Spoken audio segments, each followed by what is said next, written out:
Hi family, it's very rare to see a woman or a wife coming out to say the things she did wrong in her marriage. But there's a woman that have said that.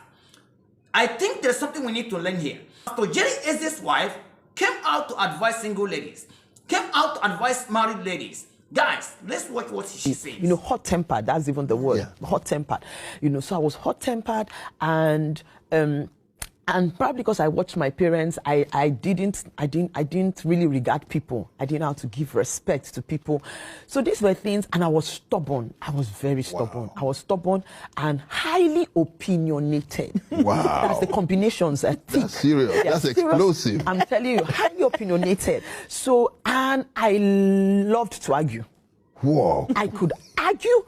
Oh, you can't win me in an argument. The university, I think where I even found out that I actually had the problem when I met my husband, because I didn't know I had a problem. I actually thought I was good. And, you know, I love to smile. So I was a smiley kind of person. So it's only when you get to me that you now, you know, you see anger. But if you meet me, you will never know. See it as a problem until I met my husband. And in our relationship, we went out for 5 years. We went out for 5 years before we got married. So it was in that, you know, in our going out, then he starts to point out things. And I'm like, what is the problem? As in, I don't see it as a problem. When I was arguing, people used to tell me, you know, people used to hail me for my arguing skills, you know, and they'll be telling me how I have had 2 people want to sponsor me to read law because I could argue. So it was a strength. Yes. That was what I thought. It was a strength. So how do I now meet a man and he's telling me that this is not a strength? Yeah. This is terrible. Yeah. You know, you can't continue that way. So it was a lot to battle with. And not knowing, you know, by the time we got married, this thing started to put a strain in our relationship. And it became so bad because the man I married was such an amazing man. He came from a background that was very peaceful. He's a very peaceful person till date. He is very peaceful. He doesn't like problems, trouble, nothing. But me, I came from a home that did not know what peace looked like. So peace for us was you shout, and that's peace. Yeah. When it's not peace is when you start boxing, when you start fighting. So if I'm talking, we're like, why are you raising your voice? Why? I'm like, me. I said, there's no problem. Nothing is happening yet. You know, so my husband couldn't just understand where I was coming from. And I think another problem I had was that I didn't really have an understanding of what God had put in his life and who he was to people. And because everything I did was affecting him, even to ministry. You know, you have a ministration you're going to go for. You don't want to have an argument before a ministration. But I didn't even understand all these things at that time. So I can make him so upset before he goes for administration. I think it just took God to help my husband during that period, because you have to show up to the people and you have to give to them, you know. And it's now that I'm doing ministries, now that God has, that I now understand the place I put him in, you know, those years. Because you need a mind that is, you know, at peace, and you need a free spirit even to receive from God. You don't need offense. You can't receive from the Holy Spirit with offense. So you imagine what I was doing. I think the devil was just using me, you know, at that point. And these things were things that caused a lot of strain, to the extent that at some point my husband even, you know, stopped talking much to me. He would just be quiet. I can say everything I want to say. He would just be nodding his head. And you're expecting that he shouldn't just nod, but he was just nodding because, you know, I don't know the next thing I'll say, and you flip, you know, you go off, and I won't know how to control you. So, and just to go back to what you said, sir, about, you know, him saying I left him. You know, the truth is that angry people, most times, when they do the things they do, they don't even know what they are doing. They don't remember. Wow. They don't remember what they do, because they do it in anger, in the heat of the moment. It's an emotion that it's uncontrolled. And because you react, you know, based on that emotion, by the time you come back to your senses, by the time you calm down, you forget too many things you did in the heat of that outburst. Wow. So it's the people that you have offended or hurt that are the people that can remember what you did. My husband has also reminded me, one of the times he spoke, he said he can remember the times I threw plates out of anger. Do you know, I can remember it. And I'll tell him, are you sure it's me? I said, it can't be me. No, I couldn't have done that. Me now. No, it's not me. But you see, but these are things you do, and it keeps, you know, it keeps, you know, there was something I said in my book, and I said that, I said something, I'm sure you must have read it, when I said that, you know, today marriages, what is breaking homes is not even, it's not as much as, you know, those days where you say maybe it's infidelity. The things that are breaking homes today are these little things. They look little, but you see anger, you see whether it's being highly opinionated, disrespect, unforgiveness, you know, assumptions. Yes, you know, these things are eating into homes. Wow. And without you knowing, that's why you hear people say irreconcilable differences. Yes. What are those things that, you know? And then sometimes you ask, you say, what happened? Yes. I don't even know what happened in our marriage, but we don't want to be married anymore. But they can't pinpoint exactly what it was, because it's those little things. Those little things. Wow. Those are those little foxes, you know. They are the little foxes. And so, you know, that was it, because maybe we'll start talking, and at some point, I can't take it anymore. It's probably not going the way I want it to. That's what it is. So I'm like, you know what? Whatever wants to happen, let it happen. Yeah. Wow. And I walk out, I bang the door, and he's there. And he won't chase me. He won't come after me. He won't raise his hands. He won't raise his voice. He will just stay there. Even, you know what he used to do those days? He would just cry. My husband would cry. I made him cry. Serious. It's when he starts to cry. And I realize, okay. It's really bad. It's bad. What you did is bad. Because when I'm doing these things, I don't even know Wow. that, you know, I'm going too far. You know, it's like you don't know where the boundary lines are anymore. Yeah. So it's only when you now see him, then I'm like, okay, oh, you've just gone, this, you shouldn't have gone this way. Then I start begging. I will kneel down and beg. I will start begging. And my husband always tell me then, I'm not a bulb, you know, a light bulb that you switch on and off at, you know.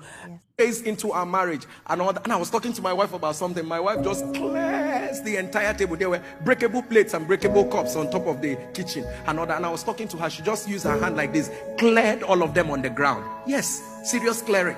Cleared all of them on the ground, and everything broke and all that. And I'm looking, I've never seen that type of thing before, because I mean, where I'm coming from, we're not used to it. And everything just broke like that. Oh, are you afraid for the story I'm telling? My wife hears it. When I tell it, she laughs. She even contributes. Oh yes, because right now she's okay. You understand what I'm saying? You know. So she even contributes. And you know what? I thank God that I'm able to go through what I went through, because the Bible says so that but I must tell you, it was not funny. It's not the kind of thing that I said. I told the people who came on Wednesday, I was on the streets of London with my wife and went to shop, and that time, Kai. And by the time we were there, I said something to my wife, because I asked her, you should have told me you were going, and she said, why am I saying that? Why am I doing this thing? I thought it was a joke. My wife left me in the shop and went home. I don't live in London. I don't know my way around London. She left me inside the shop and went home. I have stayed there. I didn't know how to go. And I called a friend and I said, please, I am here.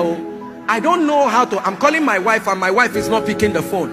And her friend called my wife and asked her, and where are you? I was like, she's like, she's in the house. Is anything the problem? She said, well, you left your husband in the man. He said, that he will find his way and come back.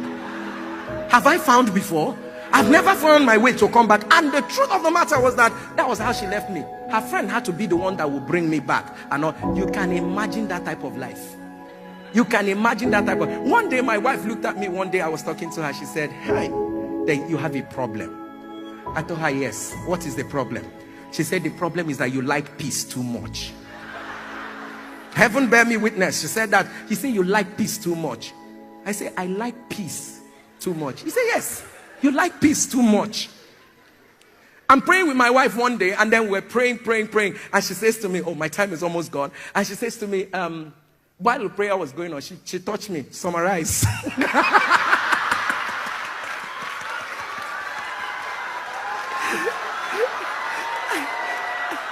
I did not mean to summarize. And that day I looked at her, I said, even with God too. And the truth is that, but right now, I got married to one of the amazing prayer warriors you can ever think. Hi guys, you are welcome. You see, it's very rare to see a woman coming out to say this kind of things. These days, in the social space, we have a group of frustrated people that are coming out to advise marriages, that are coming out to advise women. But here is a woman that has been dedicated to make sure that what she went through in her marriage, to make sure that people learn from it. How she nearly frustrated the husband in her marriage to make sure that someone or somebody learned from it. She pointed out a few things there that I wanted to hint on. Things like being hot-tempered. When you're dealing with someone that is hot-tempered, it's just a slight difference from madness. Because when someone is tempered, when someone has temperament in their system, it's mostly like a bad person. You heard her explaining that sometimes she'll do something and she'll not remember what she did. And when the husband will keep explaining it, she'll be thinking, oh, when did I do this? So for every woman there, for every lady there, these are the kind of people we learn from. She said, I'm highly opinionated. When you have this kind of issue, whatever is your opinion, that's what you believe.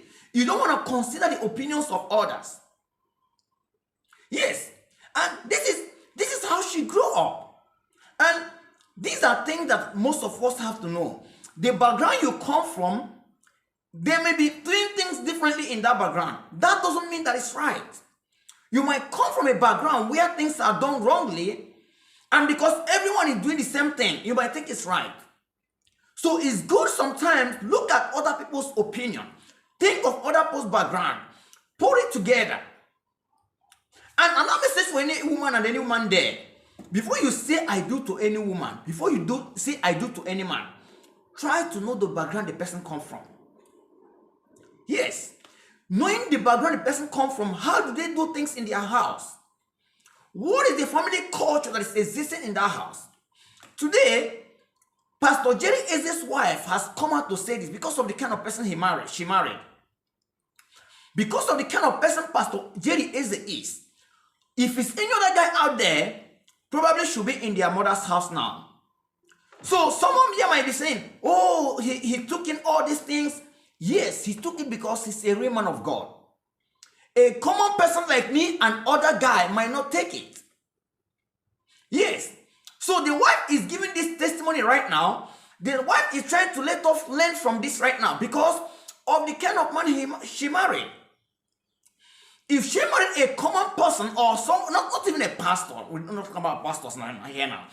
If I marry someone that has the fear of God, I mean I have someone that have that long suffering, because this gift of long suffering is not an easy thing. Even pastors might not have it.